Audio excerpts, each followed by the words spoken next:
नमस्कार मंडळी, welcome back to my channel. मी डॉक्टर स्मिता. आजच्या व्हिडिओमध्ये आपण एक खूप महत्त्वाचा विषय समजून घेणार आहोत. गरजेपेक्षा जास्त साखर आपण जर घेत असू तर आपल्या शरीरामध्ये कुठली कुठली लक्षणं आपल्याला दिसतात हे आपण आजच्या व्हिडिओमध्ये पाहणार आहोत. बऱ्याच लोकांना गोड खाण्याची सवय असते. गोडाशिवाय खाण्याची काही मजा नाही असं बऱ्याच जणांना वाटतं.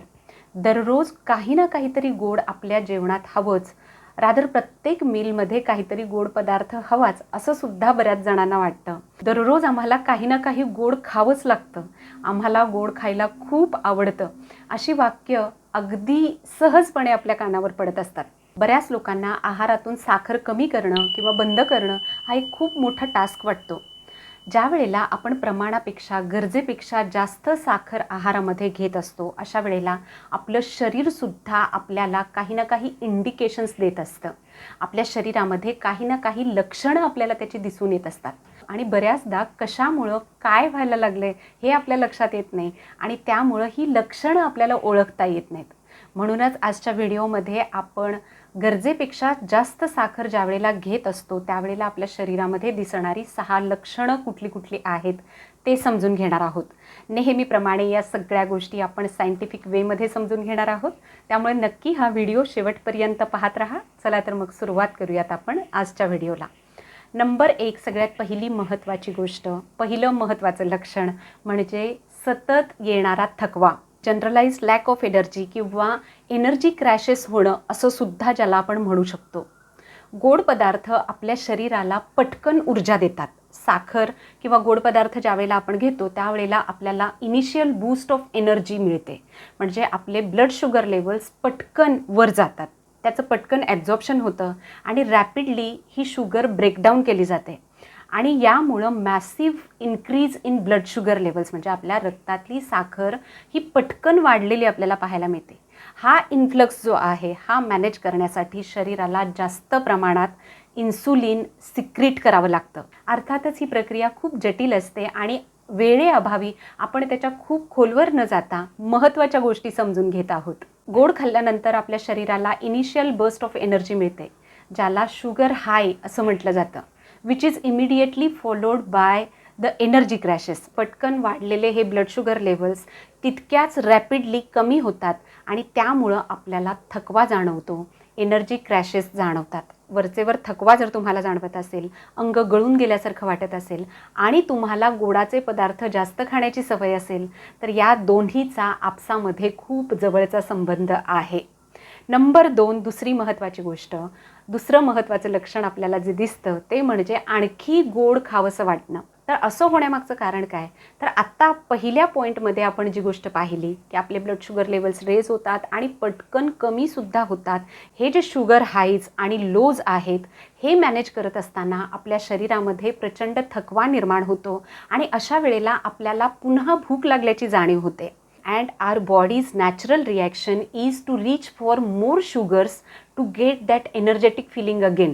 आणि आपल्याला आपल्या ब्रेनला असं वाटत राहतं की स्वतःला पुन्हा एनर्जेटिक फील करवण्यासाठी, ऊर्जेची पातळी आपल्या शरीरातली वाढवण्यासाठी I have to reach for more sugars, more sugary foods. आणखी गोडाचे पदार्थ खाल्ले पाहिजेत की जे आपल्याला पटकन एनर्जी मिळवून देतात आणि हे एक सायकल बनत राहतं. पुन्हा गोड आपण खातो, पुन्हा एनर्जी लेवल्स आपले हाय होतात आणि पुन्हा कमी होतात आणि पुन्हा आपल्याला त्यावेळेला गोड खावंसं वाटतं. अशा प्रकारे हे सायकल शरीरामध्ये तयार होतं आणि आणखी गोड पदार्थ आपण खात राहतो. आता आणखी एक महत्त्वाचं कारण म्हणजे शुगर्स डोपामिन ट्रिगर करत असतात, म्हणजे आपल्या शरीरामधलं फील गुड केमिकल जे आहे, जे डोपामिन ज्याला आपण म्हणतो, त्याला ट्रिगर करतात आणि ज्यावेळेला आपण गोडाचा एखादा पदार्थ खातो त्यावेळेला आपल्याला छान वाटतं, तो डोपामिन हिट आपल्याला मिळतो. आपल्या ब्रेनला आणि आपल्या शरीराला त्याचं जवळजवळ व्यसन लागतं. म्हणून ज्या लोकांनी साखर पूर्णपणे बंद केलेली आहे त्यांनी ही गोष्ट एक्सपिरियन्स केली असेल की पहिल्या काही दिवसांमध्ये प्रचंड त्रास होतो, प्रचंड वेगवेगळे सिम्पटम्स शरीरामध्ये दिसायला लागतात, डोकं दुखायला लागतं, चक्कर यायला लागते, मळमळल्यासारखं व्हायला लागतं आणि हे सगळे विड्रॉवल सिम्पटम्स असतात जे अगदी तात्पुरत्या काळासाठी राहतात. शरीर हळूहळू पुन्हा नॉर्मलला यायला लागतं आणि साखरेचं हे ॲडिक्शन ब्रेक व्हायला सुरुवात होते. आता पाहूयात नंबर 3 आणि त्याचं तिसरं महत्त्वाचं लक्षण आणि ते म्हणजे ॲक्ने, पिंपल्स. त्वचेवरती सुद्धा खूप महत्त्वाचे बदल आपल्याला दिसून येतात. गोडामुळं शुगर स्पाइक्स होत राहतात आणि त्यामुळं शरीरामध्ये इन्फ्लमेशन निर्माण होतं. इन्सुलिन स्पाइक्स वाढतात आणि आपल्या त्वचेच्या खाली असणाऱ्या सीबम ग्लँड्स, ज्या सीबम ऑइल प्रोड्यूस करत असतात, त्या ठिकाणी इन्फ्लमेशन तयार होतं. सीबम ग्लँड्स इन्फ्लेमेटेड होतात आणि त्यांचा जो डक्ट आहे तो क्लॉग होतो. त्यामुळं क्लॉग्ड पोर्स तयार होतात. त्यामुळं ॲक्ने म्हणजेच पिंपल्स होण्याचं प्रमाण वाढतं.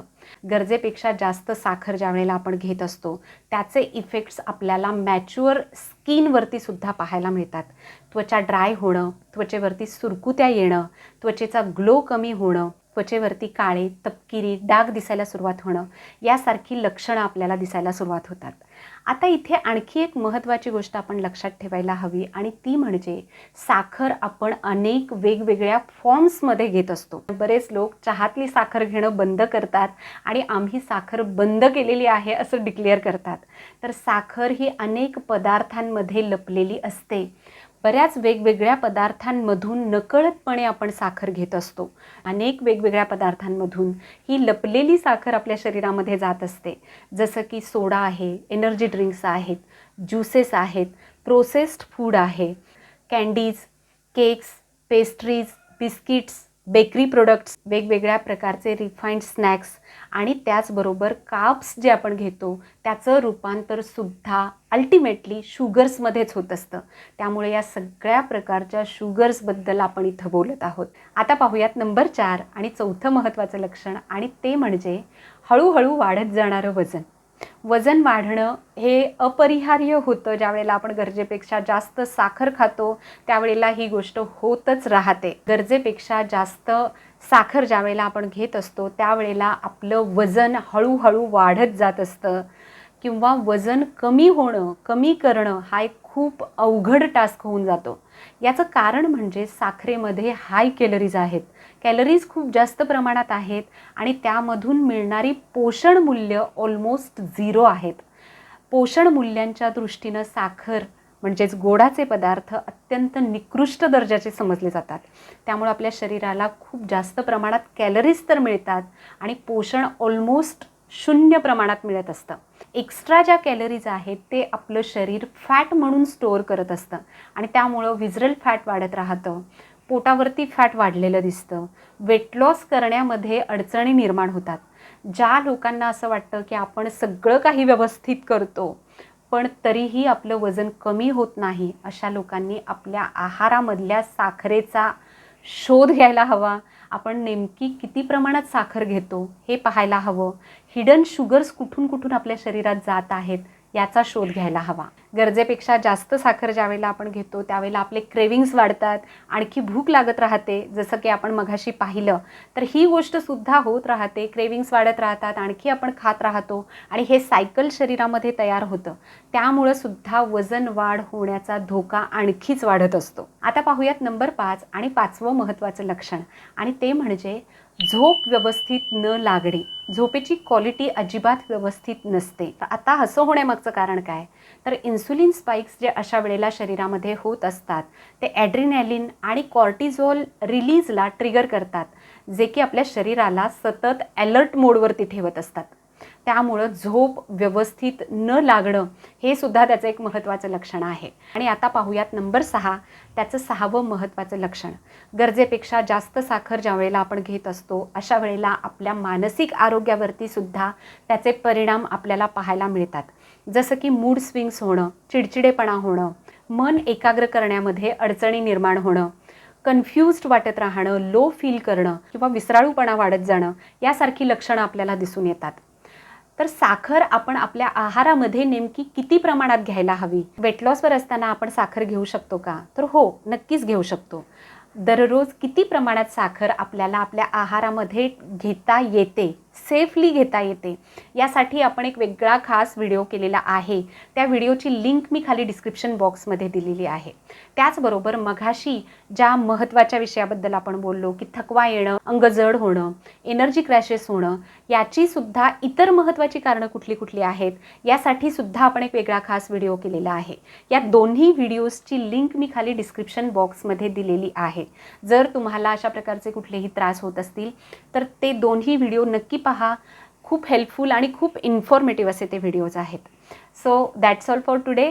आज तुम्हाला कुठली नवीन गोष्ट लक्षात आली, कुठल्या नवीन गोष्टी तुम्हाला समजून आल्या, तुमच्या आहारासंदर्भातल्या कुठल्या तुमच्या चुका तुमच्या लक्षात आल्या, हे मला खाली कमेंट करून नक्की कळवा.